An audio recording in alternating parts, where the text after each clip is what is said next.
Tavern Recap, told by Cayla Briarvale. Session 20. The chamber she described. The tavern crowd is quieter tonight. No music, no laughter yet. Marta is behind the bar, arms crossed. When Cayla Briarvale steps up with parchment in hand, a few people snicker, but she doesn't flinch, just clears her throat and begins. Hello everyone. I'm Cayla Briarvale. Some of you know me. I usually just clean mugs or pour drinks.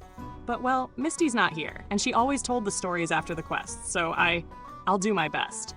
So, this was the quest called The Chamber She Described. It started with a letter, violet ink on gray parchment, pinned to the tavern bar with a bone quill. They say it was still warm when someone found it, like the ink hadn't dried yet. Varel the Violet sent it, or maybe something else did. It said the chamber would open to them.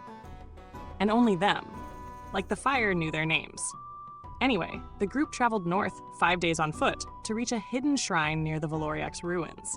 The shrine was buried in the woods, old and overgrown, but still, waiting. When they reached the outer gate, Trug and Henrik Sanders, he's a cleric if you didn't know, triggered something. There was a loud crack, a blinding flash of light.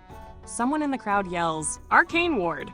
Oh, yes, that Arcane Ward. Another voice rises. "Quiet, let her tell the story." And then Marta speaks up, calm but firm. Everyone let Cayla tell it her way. Thank you, Marta. Right. So, that ward nearly killed Sanders and Trug right at the start. They were blackened and coughing smoke. But Laura, she's the wizard, she cast a spell to reveal the hidden wards. I didn't understand it exactly, but it let her see the magical traps. She marked them with chalk and carefully began disarming each one. Kane, he's new, Black Kane, helped her with that. He's fast. Careful. They made a good pair, even for a first time working together. Once they cleared the path and opened the stone door, they stepped into the shrine. That's when the lion attacked. A giant stone lion statue, twice the height of a man, roared to life and leapt from its pedestal. Its paws cracked the stone floor. Its jaws snapped like thunder. Trug tried to wrestle it head-on, but it pinned him. Sanders called on his god and blasted it with radiant light, and Bumpkin, our other newcomer, a calm, kind cleric, kept everyone alive through the chaos.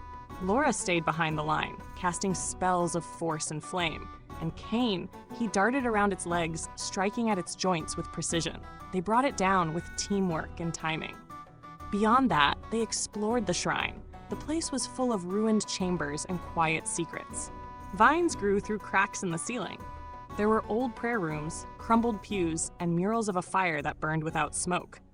In one chamber, they found a holy symbol, small, palm-sized, shaped like an eye, warm to the touch. Ember patterns ran through the bronze.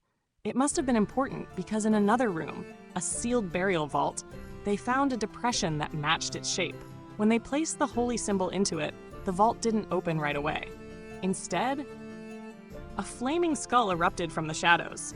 Its laughter echoed off the stone. Fire danced in its eye sockets. The group leapt into battle. Laura struck it with magic missiles. Kane dashed forward, blades flashing. Trug tried to shield the others, but was knocked back. The skull flew high and rained fire down, but they brought it down fast, before it could do more damage. Then they searched further and found a chapel, deeper in.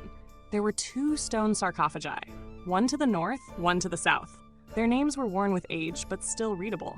The Silent Watcher and the Flame Bearer. Trug, well, he didn't wait for Sanders or Laura to finish checking for traps. He just opened the coffin. That was a mistake. Another flaming skull emerged, stronger than the last. Its fireball filled the room. Sanders and Trug were nearly killed. Poor Mordain, Laura's summoned spirit, was blown apart. Not that he's real, exactly. But, he's tall, dark, and handsome, and Cayla suddenly pauses, realizing what she said. Her face flushes. Never mind. Anyway, Bumpkin rushed in, casting healing spells, patching wounds. Sanders crawled back to his feet. Trug was too hurt to keep fighting, so Kane leapt into the gap. He held the line while Laura and Bumpkin struck from behind. After a long, dangerous fight, they defeated it. The flames died, and inside the stone coffins they found the keys, metal sigils shaped like ancient runes. One of the clues had said they must speak the names at the lion's feet, so they returned to the statue, the one they'd fought before, and spoke the names aloud. The Silent Watcher, the Flame Bearer. A rumble echoed through the shrine.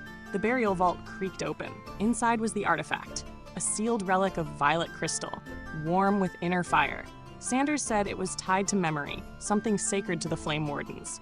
They took it, carefully, respectfully, and then they left. They brought it back to the temple.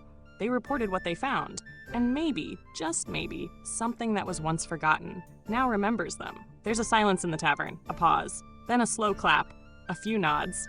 Marta raises her glass. Well told, Cayla. Cayla bows her head, lips tight with emotion. Thank you. I hope Misty would have liked it.